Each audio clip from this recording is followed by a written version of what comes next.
ಇವತ್ತು ತೋಟಗಾರಿಕೆಯಲ್ಲಿ ಲಾಸು ಅಂತ ಎಲ್ಲ ಹೇಳ್ತಾರೆ, ವ್ಯವಸಾಯದಲ್ಲಿ ಲಾಸು ಅಂತ ಹೇಳ್ತಾ ಇದ್ದಾರೆ. ಜೋಳ 150 ಕ್ವಿಂಟಾಲ್ವರೆಗೂ ಬೆಳಿತೀವಿ ವರ್ಷದಲ್ಲಿ.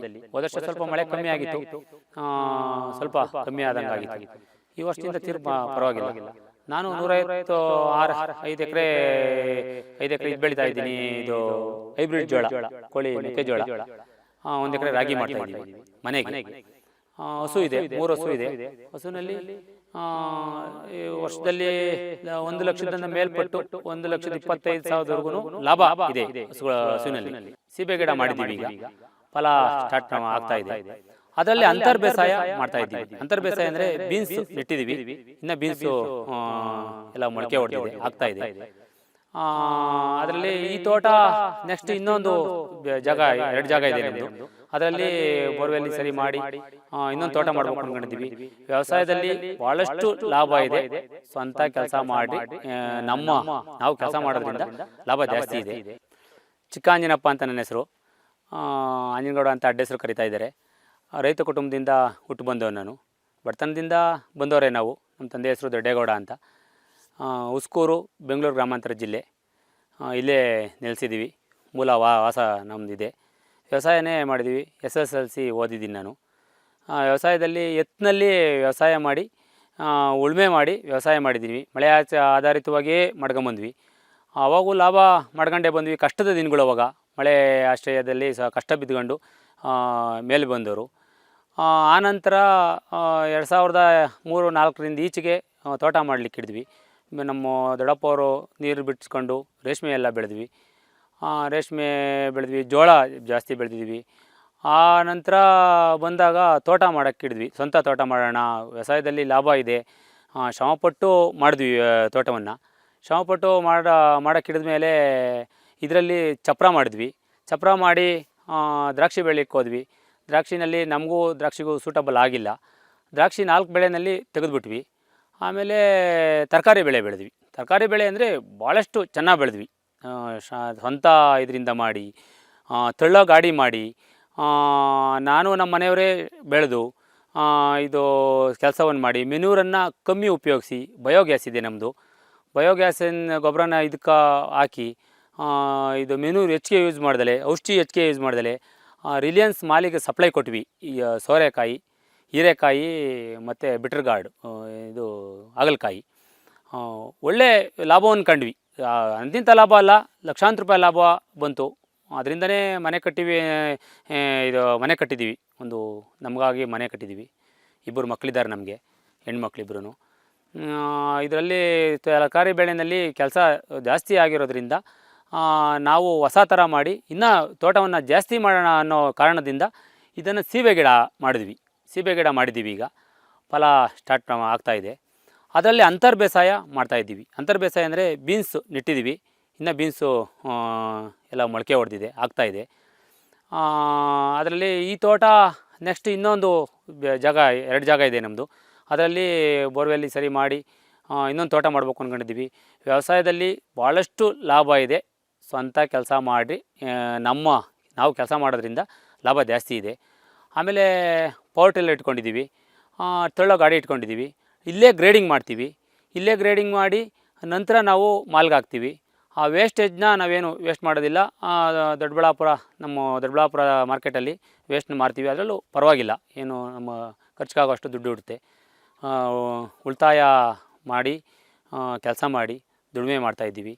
ಇವತ್ತು ತೋಟಗಾರಿಕೆಯಲ್ಲಿ ಲಾಸು ಅಂತ ಎಲ್ಲ ಹೇಳ್ತಾರೆ, ವ್ಯವಸಾಯದಲ್ಲಿ ಲಾಸು ಅಂತ ಹೇಳ್ತಾ ಇದ್ದಾರೆ. ಜೋಳ 150 ಕ್ವಿಂಟಾಲ್ವರೆಗೂ ಬೆಳಿತೀವಿ ವರ್ಷದಲ್ಲಿ. ಹೋದ ವರ್ಷ ಸ್ವಲ್ಪ ಮಳೆ ಕಮ್ಮಿ ಆಗಿತ್ತು, ಸ್ವಲ್ಪ ಕಮ್ಮಿ ಆದಂಗೆ ಆಗಿತ್ತು. ಈ ವರ್ಷದಿಂದ ಪರವಾಗಿಲ್ಲ. ನಾನು 5 ಎಕರೆ ಇದು ಬೆಳೀತಾ ಇದ್ದೀನಿ. ಇದು ಹೈಬ್ರಿಡ್ ಜೋಳ, ಕೋಳಿ ಮೆಕ್ಕೆಜೋಳ. 1 ಎಕರೆ ರಾಗಿ ಮಾಡ್ತಾಯಿದ್ದೀವಿ ಮನೆಗೆ. ಹಸು ಇದೆ, 3 ಹಸು ಇದೆ. ಹಸುವಿನಲ್ಲಿ ವರ್ಷದಲ್ಲಿ 1 ಲಕ್ಷದಿಂದ ಮೇಲ್ಪಟ್ಟು 1,25,000ವರೆಗೂ ಲಾಭ ಇದೆ ಹಸುವಿನಲ್ಲಿ, ಖರ್ಚು ತೆಗೆದು. ಅದ್ರದ್ದು ಗೊಬ್ಬರ ಅದಕ್ಕೆ ಸಪ್ರೇಟು ಆದಂಥ ತೊಟ್ಟಿ ಮಾಡಿ ಮೇಲ್ಗಡೆ ಇದು ಮಾಡಿ ಅದನ್ನು ಆರ್ಗ್ಯಾನಿಕ್ ಥರ ನಾವು ಹುಲ್ಲು ಕಸ ಏನು ವೇಸ್ಟೇಜೆಲ್ಲ ಹಾಕ್ದಲೆ ಸೊಪ್ಪು ಮತ್ತು ಸಗಣಿಯನ್ನೇ ಮಾಡಿ ನಮ್ಮ ಗೋಬರ್ ಗ್ಯಾಸ್ ಗಂಜಲವನ್ನು ಸಪ್ರೇಟ್ ಬಂದು ಗೋಬರ್ ಗ್ಯಾಸ್ಗಾಗಿ ಅದನ್ನು ಇದು ಮಾಡಿ ತಿಪ್ಪೆಗೆ ಹಾಕಿ ಕೊಳಿಸ್ತಾ ಇದ್ದೀವಿ ಗೊಬ್ಬರನ. ಅದನ್ನು ತಂದು ನಾವು ಇದು ಹಾಕ್ತೀವಿ ನೋಡಿರಿ. ಮೆನ್ಯೂರ್ ಇದುವರೆಗೂ ಹಾಕೇ ಇಲ್ಲ. ಚೆನ್ನಾಗಿದೆ ಇದು ಸೀಬೆ ಗಿಡ ಇವತ್ತುವರೆಗೂ ಚೆನ್ನಾಗಿದೆ, ಫೈನ್ ಇದೆ. ಇದುವರೆಗೂ ಒಂದು ಕಾಳು ಮೆನ್ಯೂರ್ ಹಾಕಿಲ್ಲ ನಾವು. ಇನ್ಮೇಲೆ ಹಾಕ್ಬೇಕು ಅಂದ್ಕೊಂಡಿದ್ದೀವಿ. ಸ್ವಲ್ಪ ಯೂಸ್ ಮಾಡಬೇಕು. ಆದಷ್ಟು ಇದರಲ್ಲಿ ಮಾಡಬೇಕು ಅಂದ್ಕೊಂಡಿದ್ದೀವಿ. ಚೆನ್ನಾಗಿದೆ. ಅಂತರ್ ಬೇಸಾಯದಲ್ಲಿ ಒಂದು ವರ್ಷದಿಂದ 4 ಬೆಳೆ ಬೆಳೆದಿದ್ದೀವಿ. ಹೀರೆ ಗಿಡ ಮತ್ತು 1 ಬೆಳೆ ಆಗಲ ಗಿಡ ಬೆಳೆದಿದ್ದೀವಿ ಸಂಪೂರ್ಣ. ಈಗ ಬೀನ್ಸ್ ನೆಟ್ಟಿದ್ದೀವಿ. ಇದು ಲಾಸ್ಟ್ ಬೆಳೆ. ಇನ್ಮೇಲೆ ಸೀಬೆ ಗಿಡದಲ್ಲಿ ನಾವು ಬೆಳೆಬಾರ್ದು ಅಂದ್ಕೊಂಡಿದ್ದೀವಿ. ಸೀಬೆ ಗಿಡಕ್ಕೆ ಒತ್ತಡ ಜಾಸ್ತಿ ಆಗುತ್ತೆ ಅಂತ. ಹೀಗಾಗಿ ಇದೆ. ಮನೆಗೆ ಚಿಕ್ಕ ಚಿಕ್ಕ ತರಕಾರಿಗಳನ್ನು ಏನೇನೂ ಮೆನ್ಯೂರ್ ಹಾಕ್ದಲೇ ಬೆಳಿತೀವಿ. ಸ್ವಂತ ಮಾಡಿ ನಾನು ನಮ್ಮ ಮನೆಯವರೇ ಕೆಲಸ ಮಾಡ್ತೀವಿ. ಲೇಬರ್ಸ್ ಎಲ್ಲ ಏನೂ ಇಲ್ಲ. ಲೇಬರ್ಸು ಬರೋದು ಇಲ್ಲ. ನಾವು ಕರ್ಕೊಂಬಂದರೆ ಅವ್ರನ್ನ ಹೇಳಿ ಕೆಲಸ ಮಾಡೋದು ಕಷ್ಟನೇ. ಕಷ್ಟ ಅಂದರೆ ಹೇಳ್ಕೊಳಕ್ಕೆ ಸಾಧ್ಯ ಇಲ್ಲ. ಆದ್ದರಿಂದ ಲೇಬರ್ಸ್ ಏನಿಲ್ಲ. ಎಲ್ಲ ನಾವು ಸ್ವಂತವಾಗಿ ಹೊಸ ತಂತ್ರಜ್ಞಾನ ಉಪಯೋಗಿಸ್ಕೊತಾ ಇದ್ದೀವಿ. ಗೌರ್ಮೆಂಟಿಂದ ಕೊಡೋವಂಥ ಇವನನ್ನು ಯೂಸ್ ಮಾಡ್ಕೊತಾ ಇದ್ದೀವಿ.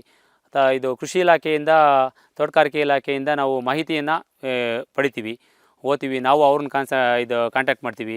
ಅವರು ನಮ್ಮ ತೋಟಕ್ಕೆ ಬರ್ತಾರೆ. ಭಾಳಷ್ಟು ಜನ ನಮ್ಮ ತೋಟಕ್ಕೆ ಬಂದಿದ್ದಾರೆ. ನಮಗೆ ಗೊತ್ತಿಲ್ಲದೆ ಇರೋದನ್ನ ಮಾರ್ಪಾಟು ಮಾಡಿದ್ದಾರೆ. ಆದರೂ ಅವರು ಏನು ಹೋಗಿದ್ದನ್ನ 90% ನಾವು ಮಾಡ್ಕೊತೀವಿ. ಆದಷ್ಟು ಅವ್ರು ಹೇಳಿ ಹೋಗಿದ ತಕ್ಷಣ ಮಾಡ್ಕೊಂಡಿದ್ರು ನಿಧಾನಕ್ಕೆ ಮಾಡ್ಕೊತೀವಿ. ರೈತ ನಿಧಾನಕ್ಕೆ ಮುಂದುವರೆದುಕೊಂಡು ಹೋದ್ರೇ ಚಂದ ಮತ್ತು ಚೆನ್ನಾಗಿ ಕಾಣೋದು. ಫಾಸ್ಟಾಗಿ ಹೋಗೋಕ್ಕಾದರೆ ಆಗಲ್ಲ. ಕೆಲಸ ಮಾಡಬೇಕು ಮುಖ್ಯವಾಗಿ. ಯಾವ ರೈತ ಕೆಲಸ ಮಾಡೋದಿಲ್ವೋ ಆ ರೈತನಿಂದ ಚೆನ್ನಾಗಾಗಕ್ಕೆ ಸಾಧ್ಯವೇ ಇಲ್ಲ. ಕೆಲಸ ಮಾಡೋನು ಚೆನ್ನಾಗೇ ಇರ್ತಾನೆ, ಆರಾಮಾಗಿರ್ತಾನೆ, ಒಳ್ಳೆ ಜೀವನ ನಡೆಸ್ತಾನೆ. ಏನೋಪ್ಪ ನಾವು ಚೆನ್ನಾಗಾಗಿಲ್ಲ, ಬೇಗ ಹೋಗ್ತಾಯಿಲ್ಲ ಮುಂದಕ್ಕೆ ಅಂದರೆ ಆಗೋದಿಲ್ಲ. ರೈತ ಇವತ್ತು ರೈತಾಪಿ ಜೀವನದಲ್ಲಿ ನಾವು ಚೆನ್ನಾಗಿ ಬದುಕಿದ್ದೀವಿ, ಚೆನ್ನಾಗಿದ್ದೀವಿ. ಇದು ಹೆಂಡ್ತಿ ಮಕ್ಕಳು ಓಡಾಡೋದು ನಾವು ಎಲ್ಲ ಚೆನ್ನಾಗಿದೆ. ಎಲ್ಲ ಏನು ಮಾಡಿದ್ರು ನಾವೇ ಮಾಡಬೇಕು. ಅದರಿಂದ ಇದೇ ಟೈಮಿಂಗ್ಸು ಅಂತ ಏನಿಲ್ಲ. ಯಾವ್ಯಾವ ಟೈಮಿಂಗ್ಸು ಯಾವಾಗ ಬರ್ತಾ ಇರ್ತೀವಿ, ಯಾವಾಗ ಕೆಲಸ ಮಾಡ್ತಾಯಿರ್ತೀವಿ, ಓದ್ತಾ ಇರ್ತೀವಿ. ಬೆಳಗ್ಗೆ ಸ್ಕೂಲ್ನ 8 ಗಂಟೆಗೆ ಮಕ್ಕಳನ್ನ ಕಳಿಸ್ತೀವಿ. ಮತ್ತು ಇದು ಬರ್ತೀವಿ 9 ಗಂಟೆ ಅಷ್ಟೊತ್ತಿಗೆ ಬರ್ತೀವಿ. 4:15 ಅಷ್ಟೊತ್ತಿಗೆ ಹಸು ಮನೆ ಹತ್ರ ಇರುತ್ತೆ. ಅವಕ್ಕೆಲ್ಲ ಫುಲ್ಲು ಇದು ಮೇವೆಲ್ಲ ಇದು ಬೆಳ್ಕೊಂಡಿದ್ದೀವಿ. ಅದು ಸ್ಕೂಲಿಗೆ ವರ್ಷ ಆಗೋಷ್ಟು ಮೇವು ನಾವೇ ಸ್ವಂತ ಇದು ಬೆಳ್ಕೊತೀವಿ. ಆದ್ದರಿಂದ 4 ಗಂಟೆಗೆ ಹೋಗಿ 4:15ಗೆ ಹೋಗ್ತೀವಿ. ಸೊ ಹಾಕಿ ಇದು ಹಾಲೆಲ್ಲ ಕರೆದಾಕಿ ಹಸುಗಳ್ನ ಈಚೆ ಕಡೆ ಮಾಡಿ ಎಲ್ಲ ಕ್ಲೀನ್ ಮಾಡಿ ಮತ್ತೆ ಒಂದು ಟೈಮ್ ನಾನು ಬರ್ತೀನಿ. ನಮ್ಮ ಮನೆಯವರು ಇರ್ತಾರೆ. 3 ಜಾಗ ಇದೆ ನಮ್ಮದು. 3 ಜಾಗದಲ್ಲೂ ವ್ಯವಸಾಯ ಮಾಡ್ತೀವಿ. ಉತ್ಕೃಷ್ಟವಾದಂಥ ವ್ಯವಸಾಯ ಮಾಡ್ತಿದ್ದೀವಿ. ಹೇರಳವಾಗಿ ಬೆಳೆ ಇದೆ. ಜೋಳ ಇದೆ, ರಾಗಿ ಇದೆ, ಚೆನ್ನಾಗಿ ಬೆಳೆದಿದೆ ರಾಗಿ ಎಲ್ಲ. ಯಾವುದರಲ್ಲೂ ಈ ವರ್ಷ ಯಥೇಚ್ಛವಾಗಿ ಬಂದಿದೆ. ಒಳ್ಳೆ ಮಳೆನೂ ಆಗಿದೆ. ಆದ್ದರಿಂದ ಪರವಾಗಿಲ್ಲ. ಇದು ಸೀಬೆ ಗಿಡ 250 ಗಿಡ ಇದೆ 2 ಎಕರೆಗೆ. ನಾವು ಏನು ಮಾರ್ಪಾಟು ಮಾಡ್ಕೊಂಡಿದ್ದೀವಿ ಅಂದರೆ ಒಂದು 20 ಅಡಿ ಜಾಗ ಮಾಡಿ ಹಿಂಗೆ 15 ಅಡಿ ಜಾಗ ಬರೋಂಗೆ ಡಿಸ್ಟೆನ್ಸ್ ಮಾಡ್ಕೊಂಡಿದ್ದೀವಿ. ಜಿಗ್ಜಾಗ್ ಟೈಪಲ್ಲಿ ಹಾಕಿದ್ದೀವಿ. ಯಾಕೆಂದರೆ ಈ ಗಿಡ ಬಂದಾಗ ಅದಕ್ಕೆ ಒತ್ತಡ ಆಗಬಾರ್ದು ಅಂತ. ಮಧ್ಯ ಆ ಲೇಬರ್ಸ್ ಪ್ರಾಬ್ಲಮ್ ಇರೋದ್ರಿಂದ ತಳ್ಳಗಾಡಿ ಮಾಡೋ ವ್ಯವಸ್ಥೆ ಮಾಡ್ಕೊಂಡಿದ್ದೀವಿ ನಾವು. ತಳ್ಳಗಾಡಿ ವ್ಯವಸ್ಥೆ ಮಾಡ್ಕೊಂಡ್ರೆ ಕೂಚ ಇದೆ. ಆ 20 ಅಡಿ ಜಾಗದಲ್ಲಿ ನಾವು 5 ಅಡಿ ನಮಗೋಸ್ಕರ 2 ಲೈನಿಗೆ ಒಂದು ಸರಿ 5 ಅಡಿ ಜಾಗವನ್ನು ಉಳಿಸ್ಕೊಂಡಿದ್ದೀವಿ. ಯಾಕೆಂದರೆ ನಾವು ತಳ್ಳಗಾಡಿನಲ್ಲಿ ಲೇಬರ್ಸು ಬರದೇ ಇರೋದ್ರಿಂದ ಅದನ್ನ ತೋಟದಿಂದ ಹೊರಗಡೆ ತರೋದಕ್ಕೆ ಇಟ್ಕೊಂಡಿದ್ದೀವಿ. ಆ ಜಾಗನ ಹೊಸ ಥರ ಮಾಡಿದ್ದೀವಿ. ಇದು 250 ಗಿಡ ಇದೆ, 2 ಎಕರೆ ಜಾಗ ಇದೆ. ನಂತರ ಜೋಳ ಇದೆ, 5 ಎಕರೆ ಜೋಳ ಇದೆ, ಮುಸ್ಕಿನ ಜೋಳ. 120ರಿಂದ 150 ಕ್ವಿಂಟಾಲ್ವರೆಗೂ ಬೆಳೆದಿದ್ದೀನಿ ನಾನು. ಅದು ಈ ವರ್ಷ ಚೆನ್ನಾಗೇ ಬಂದಿದೆ. ರಾಗಿ ಇದೆ, 1 ಎಕರೆ ರಾಗಿ ಇದೆ ನಮ್ಮದು.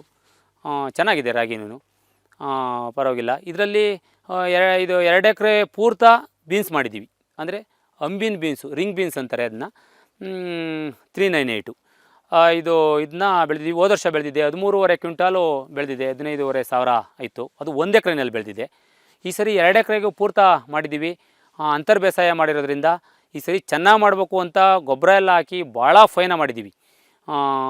ನೋಡೋಣ ಯಾಕೆ ಬರುತ್ತೆ ಅಂತ. ಚೆನ್ನಾಗಿ ಬರಲೇಬೇಕು ಅಂತ ನಾವು ಶ್ರಮ ಪಡ್ತೀವಿ. ಬೆಳೆ ಬೆಳೆಯೋದಿದೆ. 2 ಎಕರೆ ಬೀನ್ಸು ಲೆಕ್ಕ, 2 ಎಕರೆ ಬೀನ್ಸ್ ಇದೆ. ಅಂತರ ಜಾಸ್ತಿ ಇರೋದ್ರಿಂದ ಅಳತೆ ಸ್ವಲ್ಪ ಕಮ್ಮಿ ಬರ್ಬೋದು. ಹೀಗಾಗಿ ಚೆನ್ನಾಗಿದೆ. ಸ್ವಲ್ಪ ಮೇವು ಇದೆ ಇದರಲ್ಲಿ. ಬಾರ್ಡ್ರಲ್ಲಿ ವೇಸ್ಟ್ ಆಗಬಾರ್ದು. ಆಚೆಯಿಂದ ಇದು ಏನೇನೋ ಬೇರೆ ಬೇರೆ ಇದೆಲ್ಲ ಬರುತ್ತೆ, ಇದು ಕಳೆ ಬರ್ತದೆ ಅಂದ್ಬಿಟ್ಟು ಸುತ್ತೂ ಏನು ಹಸುಗಳಿಗೆ ಕೋತ್ರಿ ಸೀಮೆ ಹುಲ್ಲು ಅದನ್ನು ಬೆಳೆದಿದ್ದೀವಿ. ಚೆನ್ನಾಗಿದೆ. ಒಂದು ಕಡೆಯಿಂದ ಕುಯ್ಕೊಂಬಂದಾಗೆಲ್ಲ ಬರ್ತದೆ. ಅದಕ್ಕೂ ಅಷ್ಟೇ ಏನು ಮೆನೂರೆಲ್ಲ ಹಾಕೋದಿಲ್ಲ. ಹಸುಗಳಿಗೇನು ನಾವು ಮೆನೂರು ಹೆಚ್ಚಿಗೆ ಯೂಸ್ ಮಾಡೋದೇ ಇಲ್ಲ. ಮಳೆ ಆಶ್ರಯಕ್ಕೆ ಬರ್ತದೆ. ಒಂದು ಡ್ರಿಪ್ ಲೈನ್ ಹಾಕಿದ್ವಿ, ಬೇಕಾದಾಗ ಒಂದೊಂದು ಸ್ವಲ್ಪ ಇಟ್ಕೊತೀವಿ. ಅಗಸೆ ಗಿಡ ಇದೆ, ತೊಗರಿ ಇದೆ. ಒಂದು ಲೈನು ನಮ್ಮ ಮನೆಗೋಸ್ಕರ ತೊಗರಿ ಇಟ್ಕೊಂಡಿದ್ದೀವಿ. ಚಿಕ್ಕಡಿ ಗಿಡ ಉಣಿದ್ದೀವಿ, ಒಂದು ಲೈನ್ ವೇಸ್ಟ್ ಆಗಬಾರ್ದು. ಅದು ಆ ಜಾಗಕ್ಕೆ ನಮ್ಮ ಚೇಪೆ ಗಿಡ ಹೋಗದೇ ಇರೋದಕ್ಕೆ ಚಿಕ್ಕಡಿ ಗಿಡವನ್ನು ನೆಟ್ಟಿದ್ದೀವಿ ನಾವು. ಚಿಕ್ಕಡಿ ಗಿಡ ಅದರಲ್ಲಿ ಒಳ್ಳೆ ಲಾಭ ಇದೆ. ಮಾರ್ಕೆಟಿಗೆ ವಾರದಲ್ಲಿ ಒಂದು ಸರಿ ಹೋಗೋಣ ಅಂತ ಇಟ್ಕೊಂಡಿದ್ದೀವಿ ಅದನ್ನ. ಚೆನ್ನಾಗಿದೆ. ಇದು 2 ಎಕರೆ ಜಾಗ ಇದೆ. ಈ ಜಾಗ ಎಲ್ಲವನ್ನೂ ಇದಕ್ಕೆ ಮಾತ್ರ ಯಾರನ್ನೂ ಲೇಬರ್ಸ್ ಇದುವರೆಗೂ ಕರ್ಕೊಂಡೇ ಬಂದಿಲ್ಲ. ಏನೇನಕ್ಕೋ ಲೇಬರ್ಸ್ ಕರ್ಕೊಂಬಂದಿಲ್ಲ. ಜೋಳ ನೆಡೋವಾಗ, ನಂತರ ಜೋಳ ಕಟ್ ಮಾಡೋವಾಗ ಇದು ಸ್ವಲ್ಪ ಆಳನ್ನ ಕರ್ಕೊತೀವಿ. ಅದು ಕಷ್ಟನೇ, ನಾವೇ ಮಾಡಿಬಿಡ್ತೀವಿ. ನಮ್ಮಲ್ಲೇ ಪವರ್ ಟಿಲ್ಲರ್ ಇದೆ, ನಾವೇ ಮಾಡ್ಕೊತೀವಿ ಎಲ್ಲ ಕೆಲಸವನ್ನು. ಆದಷ್ಟು ನಾವೇ ಮಾಡ್ಕೊತೀವಿ. ಆಗಿಲ್ಲ ಅಂದರೆ ಒಬ್ಬರನ್ನ ಕರ್ಕೊತೀವಿ, ಬರೋಲ್ಲ. ಈಗ ತೊಂದರೆ ಇರೋದ್ರಿಂದ ರೆಡ್ ಹಾಕಿರೋದ್ರಿಂದ ಇದು ಜ್ಯೂಸಿಗೆ ಹೋಗುತ್ತೆ. ವರ್ಷದಲ್ಲಿ 200-225 kg ಬರ್ತದೆ ಅಂದರೆ ಅವರೇಜ್ 40 ರೂಪಾಯಿ ಆದರೆ ಭಾಳಷ್ಟು ನಮಗೆ ಲಾಭನೇ ಬರುತ್ತೆ. ಗಿಡ ದೊಡ್ಡದು ಅಂದರೆ 4 ವರ್ಷ ಕಳೆದ ಮೇಲೆ ನಮಗೆ ಭಾಳಷ್ಟು ಲಾಭ ಬರ್ತದೆ ಅಂತ ಒಂದು ಅಂದಾಜಿದೆ. ಅದರಿಂದ ಲಾಭ ಎಷ್ಟಾಯಿತು ಅಂತ ಲೆಕ್ಕ ಹಾಕಿದಾಗ ಭಾಳಷ್ಟು ಲಾಭನೇ ಆಗ್ತದೆ. ರೈತನಿಗ ಇದಕ್ಕಿಂತ ಲಾಭ ಏನು ಬೇಕಿಲ್ಲ. ಏನು ಸಾಫ್ಟ್ವೇರ್ ಇಂಜಿನಿಯರ್ ಇದಕ್ಕಿಂತ ಮುಂದಕ್ಕೆ 2 ಎಕರೆ ಜಮೀನಿನಲ್ಲಿ ನಾವು ಎಷ್ಟು ಸಂಪಾದನೆ ಮಾಡ್ತಿದ್ದೀವಿ ಅಂದರೆ ಲೆಕ್ಕ ಹಾಕೊಳ್ಳಿ ನೀವೇ. ಆದ್ದರಿಂದ ಒಳ್ಳೆ ಲಾಭ ಇದೆ. ನಾವು ಇನ್ನೂ ಮಾಡಬೇಕು ಅಂದ್ಕೊಂಡಿದ್ದೀವಿ. ಇದರಿಂದ ಫಸಲು ಪಡೆದು ಲಾಭವನ್ನು ಪಡೆದು ಮುಂದುವರೆಬೇಕು ಅಂದ್ಕೊಂಡಿದ್ದೀವಿ. ಸೀಬೆ ಗಿಡ ಇದು ಯಾಕೆ ನೆಟ್ವಿ ಅಂದರೆ ನಮ್ಮ ಸ್ನೇಹಿತರು ಒಳ್ಳೆ ಲಾಭ ಗಳಿಸಿದ್ದಾರೆ. ಯಾಕೆಂದರೆ ಇದು ರೆಡ್ಡು ಸೀಬೆ ಗಿಡ. ಇದು ರೆಡ್ ಸೀಬೆ ಗಿಡ ಆಗಿರೋದ್ರಿಂದ ಕೆಳಗಡೆ ಜ್ಯೂಸ್ಗೆ ಹೋಗುತ್ತೆ ಅಂತ ಒಂದು ಅಂದಾಜಿದೆ ನಮಗೆ. ಜ್ಯೂಸ್ಗೆ ಹೋಗುತ್ತೆ. ಇದು ಕ್ವಾಲಿಟಿ ಇರೋದೆಲ್ಲ ತಿನ್ನೋಕ್ಕೆ ಹೋಗುತ್ತೆ. ಇದು ವೇಸ್ಟೇಜ್ ಎಲ್ಲ ಜ್ಯೂಸ್ಗೆ ಹೋಗುತ್ತೆ. ಜ್ಯೂಸಲ್ಲಿ ಒಳ್ಳೆ ಲಾಭ ಇದೆ. ಇದು ನಮ್ಮ ಸ್ನೇಹಿತರು ಇಲ್ಲ ಇದು ಹಾಕಿ ನೀವು ಪರವಾಗಿಲ್ಲ, ಇದು ಸೀಬೆ ಗಿಡ ನೆಟ್ಟರೆ ನಿಮಗೆ ಒಳ್ಳೆ ಲಾಭ ಇದೆ ಅಂತ ಹೇಳಿದ್ರು. ಆಗ ನಾವು ಸುಮಾರು ತೋಟಕ್ಕೆ ಹೋಗಿ ನೋಡಿ, ಇಲ್ಲ ಇದರಿಂದ ಲಾಭ ಬರುತ್ತೆ ಅಂತ ಒಂದು ಇದು ಮಾಡಿ, ಆಗ ನಾವು ಸೊಸೆಯನ್ನು ಕಾಂಟ್ಯಾಕ್ಟ್ ಮಾಡಿ ಒಳ್ಳೆ ನರ್ಸರಿಯನ್ನು ಹುಡುಕಿ ನರ್ಸರಿಯಲ್ಲಿ ಸೆಲೆಕ್ಟ್ ಮಾಡಿ ಬುಕ್ ಮಾಡಿದ್ವಿ. ಆನಂತರ ಗುಂಡಿ ಓಡಿಸಿದ್ವಿ. 35 ರೂಪಾಯಿ 40 ರೂಪಾಯಿ ಏನೋ ಆಯಿತು ಒಂದು ಗುಂಡಿಗೆ ಖರ್ಚು, ಗುಂಡಿ ತೆಗಿಲಿಕ್ಕೆ. ಆನಂತರ ಗೊಬ್ಬರ ಎಲ್ಲ ನಮ್ಮ ಮನೆಯವರು ನಾವೇ ನಮ್ಮದೇ ಕೊಟ್ಟಿಗೆ ಗೊಬ್ಬರ ಇತ್ತು. ಇದು ರಾಸಾಯನಿಕ ಗೊಬ್ಬರ ಏನಿಲ್ಲ. ಹಿಂಡಿ, ಬೇವಿನ ಹಿಂಡಿ, ಹೊಂಗೆ ಹಿಂಡಿ ಎಲ್ಲವನ್ನೂ ಹಾಕಿ ಗಿಡವನ್ನು ನೆಟ್ವಿ. ನೆಟ್ಟ ಇದು ನೋಡಿ, ಗಿಡ ಅಲ್ಲಿಗ 11 ತಿಂಗಳದು ಇದೆ. ಇದು ಅಂದರೆ 13 ತಿಂಗಳಾಗಿದೆ ಲೆಕ್ಕ ಅಲ್ಲಿಗೆ. ಅದು 13 ತಿಂಗಳು ಇವತ್ತಿಗಾಗಿದೆ. 1 ತಿಂಗಳು ಈ ವರ್ಷದ 9ನೇ ತಿಂಗಳಲ್ಲಿ 10ನೇ ತಿಂಗಳಲ್ಲಿ ನೆಟ್ವಿ ನಾವು. ಈಗ 13 ತಿಂಗಳಾಗಿದೆ. 13 ತಿಂಗಳಲ್ಲಿ ಯಾವುದೇ ರಾಸಾಯನಿಕ ಗೊಬ್ಬರ ಬಳಸ್ದಲೇ ನಾವು ಗೋಬರ್ ಗ್ಯಾಸಿಂದ ಬರೋ ಅಂಥದ್ದು ಸಗಣಿ ಗೊಬ್ಬರ ನಾವೇ ಮಾಡಿ ಹಾಕಿ ಇಷ್ಟು ಬೆಳೆಯನ್ನು ಬೆಳೆದಿದ್ದೀವಿ. ಭಾಳ ಏಳುವಾಗಿ ಬೆಳೆದಿದೆ. ಖರ್ಚು ಕಮ್ಮಿ ಮಾಡಿ ಬೆಳೆಯನ್ನು ಗಿಡವನ್ನು ಬೆಳೆದಿದ್ದೀವಿ. ಆದ್ದರಿಂದ ಏನು ಅಷ್ಟೊಂದು ಇದೇನಾಗಿಲ್ಲ ನಮಗೆ. ಇದು ರಾಸಾಯನಿಕ ಗೊಬ್ಬರ ಹಾಕ್ದಲೇ ಇರೋದ್ರಿಂದ, ಈ ಕೊಟ್ಟಿಗೆ ಗೊಬ್ಬರ ಹಾಕಿರೋದ್ರಿಂದ ಯಥೇಚ್ಛವಾದ ಲಾಭ ನಮಗೆ ಬಂದಿದೆ. ಈಗ ಹೇಗೆ ಅಂದರೆ ಭಾಳ ಚೆನ್ನಾಗಿದೆ, ಸುಳಿ ಚೆನ್ನಾಗಿದೆ. ಆನಂತರ ಎಲ್ಲ ಕೊಂಬೆಗಳು ದಪ್ಪ ಬರ್ತಾಯಿದೆ. ಈ ಮೆನೂರು ಹಾಕಿದಾಗ ಲಾಗೌಟ್ ನಾವು ಯೂಸ್ ಮಾಡಿದಾಗ ಜಳ್ಳು ಬರ್ತದೆ, ಕಡ್ಡಿ ತೊಳ್ಳು ಬರ್ತದೆ. ತೊಳ್ಳು ಬಂದಾಗ ಗಾಳಿ ಮಳೆಗೆ ಏನಕ್ಕೂ ತಡೆಯಲ್ಲ. ಬರೋ ಅಂಥ ಫಸಲಿನಿಂದ ಲಾಭ ಬರೋಲ್ಲ, ಹೆಚ್ಚಿಗೆ ಕ್ವಾಲಿಟಿ ಬರೋದಿಲ್ಲ. ಆದ್ದರಿಂದ ಹನಿ ನೀರಾವರಿಯನ್ನು ಅಳವಡಿಸ್ಕೊಂಡಿದ್ದೀವಿ.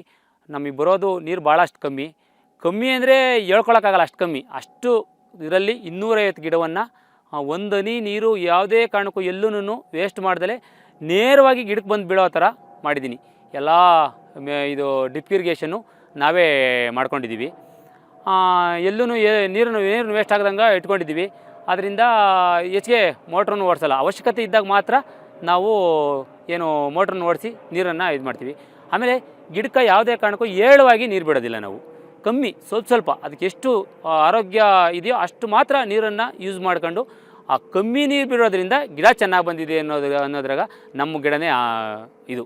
ಜಾಸ್ತಿ ನೀರು ಬಿಟ್ಟರೆ ಮುಗ್ದೇ ಹೋಯ್ತು, ಚೆನ್ನಾಗಿ ಬರೋದಿಲ್ಲ, ರೂಟ್ಸ್ ಸ್ಟಾಕ್ ಆಗ್ತದೆ, ಬೇರು ಫಾಸ್ಟ್ ಆಗೋದಿಲ್ಲ. ಅದಕ್ಕೆ ಎಷ್ಟು ಬೇಕೋ ಅಷ್ಟು ಬೆಳೆ ಎಳೆದ್ರಿಂದ ಇದಾಗಿದೆ. ಸೀಬೆ ಗಿಡದಲ್ಲಿ ಇನ್ನೂ ಒಂದು ವರ್ಷಕ್ಕೆ ಸರಾಸರಿ 200-225 kg ಬರ್ತದೆ ಅಂತ ಒಂದು ಗುರಿ ಇಟ್ಕೊಂಡಿದ್ದೀನಿ ನಾನು. ಒಂದು ಕೆ ಜಿ ಆವ್ರೇಜು 40ರಿಂದ 50 ರೂಪಾಯಿ ಇವತ್ತು ಬಜಾರಲ್ಲಿ ನಡೀತಾ ಇದೆ. ನಮಗೆ 40 ರೂಪಾಯಿ ಗ್ಯಾರಂಟಿ ಸಿಗುತ್ತೆ ಕ್ವಾಲಿಟಿ. ಜ್ಯೂಸು 15 ರೂಪಾಯಿ 12 ರೂಪಾಯಿ ನಡೀತಾ ಇದೆ, ಅದು ವೇಸ್ಟೇಜು. ಆದರೆ ಗಿಡದಿಂದ ವೇಸ್ಟೇಜು ಒಂದು ಸಣ್ಣ ಪೀಸು ಹೋಗ್ಲಿಕ್ಕೆ ಬಿಡೋದಿಲ್ಲ ಅಂತ ರೆಡ್ ಹಾಕಿದ್ದೀವಿ. ರೆಡ್ ಹಾಕಿರೋದ್ರಿಂದ ಇದು ಜ್ಯೂಸಿಗೆ ಹೋಗುತ್ತೆ. ವರ್ಷದಲ್ಲಿ 200-225 ಕೆ ಜಿ ಬರ್ತದೆ ಅಂದರೆ ಆವ್ರೇಜ್ 40 ರೂಪಾಯಿ ಆದರೆ ಭಾಳಷ್ಟು ನಮಗೆ ಲಾಭವೇ ಬರುತ್ತೆ. ಗಿಡ ದೊಡ್ಡದು ಅಂದರೆ 4 ವರ್ಷ ಕಳೆದ ಮೇಲೆ ನಮಗೆ ಭಾಳಷ್ಟು ಲಾಭ ಬರ್ತದೆ ಅಂತ ಒಂದು ಅಂದಾಜಿದೆ. ಅದರಿಂದ ಲಾಭ ಎಷ್ಟಾಯಿತು ಅಂತ ಲೆಕ್ಕ ಹಾಕಿದಾಗ ಭಾಳಷ್ಟು ಲಾಭವೇ ಆಗ್ತದೆ. ರೈತನೀಗ ಇದಕ್ಕಿಂತ ಲಾಭ ಏನು ಬೇಕಿಲ್ಲ, ಏನು ಸಾಫ್ಟ್ವೇರ್ ಇಂಜಿನಿಯರ್ ಇದಕ್ಕಿಂತ ಮುಂದಕ್ಕೆ ಇಲ್ಲ. 2 ಎಕರೆ ಜಮೀನಿನಲ್ಲಿ ನಾವು ಎಷ್ಟು ಸಂಪಾದನೆ ಮಾಡ್ತಿದ್ದೀವಿ ಅಂದರೆ ಲೆಕ್ಕ ಹಾಕ್ಕೊಳ್ಳಿ ನೀವೇ. ಆದ್ದರಿಂದ ಒಳ್ಳೆ ಲಾಭ ಇದೆ. ನಾವು ಇನ್ನೂ ಮಾಡಬೇಕು ಅಂದ್ಕೊಂಡಿದ್ದೀವಿ. ಇದರಿಂದ ಫಸಲು ಪಡೆದು ಲಾಭವನ್ನು ಪಡೆದು ಮುಂದುವರೆಬೇಕು ಅಂದ್ಕೊಂಡಿದ್ದೀವಿ. ಇದು ಸೀಬೆ ಗಿಡದಲ್ಲಿ ಆಧುನಿಕವಾಗಿ ಬೆಳಿಬೇಕು ಅಂತ ತೀರ್ಮಾನ ಮಾಡ್ಕೊಂಡಿದ್ದೀವಿ. ಆಧುನಿಕವಾಗಿ ಅದು ಹೊಸ ಕಾಲಕ್ಕೆ ಬರ್ತಾಯಿದ್ದೀವಿ. ಹೊಸ ತಂತ್ರಜ್ಞಾನವನ್ನು ಉಪಯೋಗಿಸ್ಕೊಂಡು ಹೊಸ ರೀತಿಗಳಲ್ಲಿ ಏನೂ ಖರ್ಚಿಲ್ಲದಲೇ ಬೆಳಿಬೇಕು ಅಂತ ಇದು ರಾಸಾಯನಿಕ ಉಪಯೋಗಿಸ್ತಾ ಇಲ್ಲ. ಎರಡನೇದು ಲೇಬರ್ಸು ಒಂದು ಆಳಿಗೆ 200 ರೂಪಾಯಿ ಕೊಟ್ಟರು ಆಗಲ್ಲ, 300 ರೂಪಾಯಿ ಕೊಟ್ಟರು ಆಗಲ್ಲ. ಅದರಿಂದ ತಳ್ಳೋ ಗಾಡಿನಲ್ಲಿ ಟ್ರೇಗಳು ಇಟ್ಕೊಂಡು ನಾನು ನನ್ನ ಹೆಂಡ್ತಿ ಇಬ್ಬರೇ ಇದು ಹಾರ್ವೆಸ್ಟ್ ಮಾಡಿ ಇದು ಮಾಡಬೇಕು ಅಂತ ಇದು ಮಾಡ್ತಾಯಿದ್ದೀವಿ. ಏನೇ ಬೆಳೆ ಇದು ಬೀನ್ಸ್ ಮಾಡ್ತಾಯಿದ್ದೀವಿ. ಬೀನ್ಸು ಇದು ಅಂತರ ಬೇಸಾಯವಾಗಿ ಬೀನ್ಸು ಒಂದು ಸರಿ 1 ಎಕರೆನಲ್ಲಿ ಬೆಳೆದಿದ್ದೀವಿ. ಇದು 32 ಸಾಲು ಬೆಳೆದಿದ್ದೀವಿ. ಈ ಸರಿ 34 ಸಾಲು ಹಾಕಿದ್ದೀವಿ. ಅಂದರೆ ಅಂತರ ಜಾಸ್ತಿ ಮಾಡಿದ್ದೀವಿ ಅಂತರ ಬೇಸಾಯದಲ್ಲಿ. ಇದಕ್ಕೂ ನಾವು ಇದು ರಸಗೊಬ್ಬರ ಹಾಕ್ದಲೇ ಇದು ನಮ್ಮ ಕೊಟ್ಟಿಗೆ ಗೊಬ್ಬರವನ್ನೇ ಯೂಸ್ ಮಾಡಿದ್ದೀವಿ. ಇದು ಸೀಬೆ ಗಿಡ ಹೊಸ ಇದರಲ್ಲಿ ಬೆಳೀತಾ ಇದ್ದೀವಿ. ಹೊಸ ತಂತ್ರಜ್ಞಾನವನ್ನು ಉಪಯೋಗಿಸಿ ಯೋಚನೆ ಮಾಡಿ ಬೆಳೀತಾ ಇದ್ದೀವಿ. ಹೊಸ ಕಾಲಕ್ಕೆ ಬಂದಿದ್ದೀವಿ ನಾವು. ಇವಾಗ ಬರೋ ರೈತರುಗಳು ಹೊಸ ಕಾಲಕ್ಕೆ ಬಂದರೆ ಮಾತ್ರ ಸುಲಭ ಆಗ್ತದೆ. ಹಿಂದಿನ ಕಾಲದ ಥರ ಬೆಳಿತಾನೆ ಇದ್ದರೆ ಬೆಳ್ಕೊಂಡು ಅಲ್ಲೇ ಇರ್ತಾರೆ ಅಷ್ಟೇ. ಹೊಸ ಥರ ಬಂದರೆ ಮಾತ್ರ ರೈತ ಮುಂದಕ್ಕೆ ಬರೋಕ್ಕೆ ಸಾಧ್ಯ. ಎಲ್ಲರೂ ಥರನೂ ಮುಂದಕ್ಕೆ ಇಲ್ಲ ಅಂದರೆ ಅಲ್ಲೇ ಬೆಳ್ಕೊಂಡು ಅಲ್ಲೇ ಇದ್ಕೊಂಡು ಅಲ್ಲೇ ಇರೋದೇ ಆಗುತ್ತೆ. ಹಾಗಾಗಿ ಹೊಸ ತಂತ್ರಜ್ಞಾನವನ್ನು ಯೂಸ್ ಮಾಡ್ತಾಯಿದ್ದೀವಿ. ಎಲ್ಲರೂ ಯೂಸ್ ಮಾಡ್ಕೊಳ್ರಿ, ಪರವಾಗಿಲ್ಲ, ಒಳ್ಳೆಯದು. ಬರೀ ಕೆಲಸ ಮಾಡಿರೂ ಆಗಲ್ಲ, ಬರೀ ಸುಮ್ಮನೆ ಖಾಲಿ ತಲೆ ಓಡಿಸಿದ್ರೂ ಆಗಲ್ಲ. ಕೆಲಸನೂ ಮಾಡಬೇಕು, ತಂತ್ರಜ್ಞಾನವೂ ಉಪಯೋಗಿಸ್ಬೇಕು, ಆಚೆ ಓಡಾಡಿ ತಿಳ್ಕೊಬೇಕು. ಆನಂತರ ದುಡಿಮೆ ಮಾಡಿ ಕೆಲಸ ಮಾಡೋದ್ರಿಂದ ಪ್ರಯೋಜನ ಇದೆ. ಖಾಲಿ ಕೆಲಸ ಮಾಡ್ಕೊಂಡು ಅವ್ರು ಅಲ್ಲೇ ಇರ್ತಾರೆ. ಆಚೆ ಓಡಾಡಬೇಕು. ಹೊಸ ವಾಹಿನಿಗಳಲ್ಲಿ ಕೃಷಿ ಬಗ್ಗೆ ಹೊಸ ಆಯಾಮಗಳನ್ನು ಉಪಯೋಗಿಸ್ತಾ ಇದ್ದಾರೆ. ವಾಹಿನಿಗಳಲ್ಲಿ ತೋರಿಸ್ತಾ ಇದ್ದಾರೆ. ನೋಡಿ ಅದನ್ನ ಪ್ರಯೋಗಗಳನ್ನು ಮಾಡಿ ಅದರಿಂದ ಪ್ರಯೋಜನವನ್ನು ಹೊಂದ್ಬೋದು. ನಾವಂತೂ ಇದು ಒಳ್ಳೊಳ್ಳೆ ಪ್ರಯೋಜನಗಳನ್ನು ಒಳ್ಳೆ ತಂತ್ರಜ್ಞಾನ ಉಪಯೋಗಿಸಿ ಹೊಂದ್ತಾ ಇದ್ದೀವಿ. ಪರವಾಗಿಲ್ಲ, ಇದೇನಿಲ್ಲ. ಆದ್ದರಿಂದ ಯುವಕರು ಅದರಲ್ಲೂ ಹೊಸ ತಂತ್ರಜ್ಞಾನ ಇವತ್ತು ಎಜುಕೇಷನ್ ಮಾಡಿರೋರು ಭಾಳಷ್ಟು ಜನ ರೈತರು ಬರ್ತಾಯಿದ್ದಾರೆ, ವ್ಯವಸಾಯಕ್ಕೆ ಬರ್ತಾಯಿದ್ದಾರೆ, ತೋಟಗಾರಿಕೆ ಮಾಡ್ಲಿಕ್ಕೆ ಬರ್ತಾಯಿದ್ದಾರೆ, ಇದು ಕೃಷಿ ಮಾಡ್ಲಿಕ್ಕೆ ಬರ್ತಾಯಿದ್ದಾರೆ. ಹೊಸ ತಂತ್ರಜ್ಞಾನವನ್ನು ಉಪಯೋಗಿಸಿ ಹೊಸ ಥರ ಮಾಡಿ ಮೆನ್ಯೂರು ಉಪಯೋಗಿಸ್ತಲೇ, ರಾಸಾಯನಿಕ ಗೊಬ್ಬರವನ್ನು ಏನೇನೂ ಉಪಯೋಗಿಸ್ತಲೇ, ಕೊಟ್ಟಿಗೆ ಗೊಬ್ಬರವನ್ನು ಉಪಯೋಗಿಸಿ ಔಷಧಿಗಳನ್ನು ಕಮ್ಮಿ ಮಾಡಿ ಬೆಳೆದರೆ ಭಾಳ ಚೆನ್ನಾಗಿರ್ತದೆ. ಔಷಧಿ ಏನು ನಾವು ಹೊಡೆದೇ ಇಲ್ಲ, ಚೆನ್ನಾಗಿದೆ ಗಿಡ ನಮಗೆ. ಇದರಲ್ಲೂ ಅಷ್ಟೇ ಔಷಧಿಗಳು ಹೆಚ್ಚಿಗೆ ಹೊಡಿತಾನೇ ಇಲ್ಲ. ಆದಷ್ಟು ಗಂಜಲ ಇದೆಲ್ಲ ಮಿಕ್ಸ್ ಮಾಡಿ ಯೂಸ್ ಮಾಡ್ತಾಯಿದ್ದೀವಿ. ಬೇವಿನ ಹಿಂಡಿ ಮರಿದಂಗ ಪ್ರತಿಯೊಂದು ಬೆಳೆಗೂ ನಾವು ಬೇವಿನ ಹಿಂಡಿ ಯೂಸ್ ಮಾಡ್ತೀವಿ. ಇಲ್ಲೇ ನಮ್ಗೆ ಹತ್ರದಲ್ಲಿ ಮಿಲ್ಲಿದೆ, ಸಿಗ್ತದೆ. ಆಮೇಲೆ ಹೊಂಗೆ ಹಿಂಡಿ ಹಾಕ್ತಾಯಿದ್ದೀವಿ. ಹೊಂಗೆ ಹಿಂಡಿನೂ ಭಾಳಷ್ಟು ಯೂಸ್ ಮಾಡ್ತಾಯಿದ್ದೀವಿ. ಆನಂತರ ನಮ್ಮದು ಗಂಜಲ, ಒಂದು ಡ್ರಾಪು ಗಂಜಲನೂ ಕೆಳಗಡೆ ಬಿಡ್ದಲೆ ನಮ್ಮ ತಿಪ್ಪೆಗೆ ಹಾಕಿ ತಿಪ್ಪೆಯಿಂದ ಇದು ಮಾಡಿ ಗಿಡಕ್ಕೆ ಯೂಸ್ ಮಾಡ್ತಾಯಿದ್ದೀವಿ. ಅದರಿಂದ ನಮಗೆ ಭಾಳಷ್ಟು ಈ ಗಂಜಲ ಯೂಸ್ ಮಾಡೋಕ್ಕೆ ಹಿಡಿತಿದ್ದಂಗೆ ಸುಳಿ ಭಾಳಷ್ಟು ಸ್ಟ್ರಾಂಗ್ ಹೋಗ್ತಾಯಿದೆ. ಸಣ್ಣ ಇದ್ದಿದ್ದು ಸುಳಿ ಸಖತ್ತು ದಪ್ಪ ಬರ್ತಾಯಿದೆ. ನಮ್ಮ ಹಸುಗಳ ಗಂಜಲನ ಇದು ತಿಪ್ಪೆಗೆ ಹಾಕಿ ತಿಪ್ಪೆಯಿಂದ ನಮಗೆ ಬಂದು ತೋಟಕ್ಕೆ ಬೀಳೋದ್ರಿಂದ ನಮ್ಮದು ಅಂದರೆ ನಮ್ಮ ಅದೃಷ್ಟನೇ ಚೇಂಜು ಅಂತ ಹೇಳ್ಬೋದು. ಇದರಲ್ಲಿ ಏನು ತಪ್ಪಿಲ್ಲ. ನೋಡ್ಬೋದು, ನಮ್ಮ ತೋಟಕ್ಕೆ ಭಾಳಷ್ಟು ಜನ ಬಂದು ನೋಡ್ಬೋದು ಏನು ನಮ್ಮ ಸುಳಿಗಳನ್ನು ಎಷ್ಟಿದೆ ಏನಿದೆ ಅಂತ. ಮೆನೂರು ಹಾಕಿದ್ವಿ ಯಾವುದಕ್ಕೂ ಒಂದು ಟ್ರೈ ಮಾಡೋಕ್ಕೆ, ಅದೇನೋ ಸುಳಿ ಆರ್ಟ್ ಆಗಿದೆ. ಅದೇನೋ ಅಂತ ಗೊತ್ತಾಗ್ತಾ ಇಲ್ಲ. ಅದರಿಂದ ಎರೆಹುಳ ಇದೆ. ನಮ್ಮ ತೋಟದಲ್ಲಿ ಎಷ್ಟೇ ಎರೆಹುಳ ಇದೆ ಅಂದರೆ ನಾವು ಏನು ಗೌರ್ಮೆಂಟ್ನವ್ರಿಗೆ ಕೊಡ್ಬೋದು ಫ್ರೀಯಾಗಿ, ಅಷ್ಟಿದೆ. ಭಾಳಷ್ಟು ನಮ್ಮ ಪ್ರತಿಯೊಂದು ಗುಂಡಿನಲ್ಲೂ ಸಾವಿರಾರು ಎರೆಹುಳು ಇದೆ ನಮ್ಮ ಆರ್ಗ್ಯಾನಿಕ್ ಬೆಳೆಸೋದ್ರಿಂದ. ಆರ್ಗ್ಯಾನಿಕ್ಕು ಬಳಸಿ ಲಾಭ, ಖರ್ಚು ಉಳಿತದೆ, ನಮಗೆ ಪ್ರಯೋಜನ ಜಾಸ್ತಿ ಇರ್ತದೆ, ಒಳ್ಳೆ ಬೆಳೆ ಬರ್ತದೆ. ಅದರಿಂದ ಎಲ್ಲರೂ ಒಂದು ಡ್ರಾಪು ಗಂಜಲೂ ಇಡೀ ನಮ್ಮ ಹಳ್ಳಿಗಳಲ್ಲಿ ಯಾರೂ ವೇಸ್ಟ್ ಮಾಡಬೇಡ್ರಿ, ಚೆನ್ನಾಗಿ ಬರ್ತದೆ. ಅದರಿಂದ ಚೆನ್ನಾಗಿದೆ.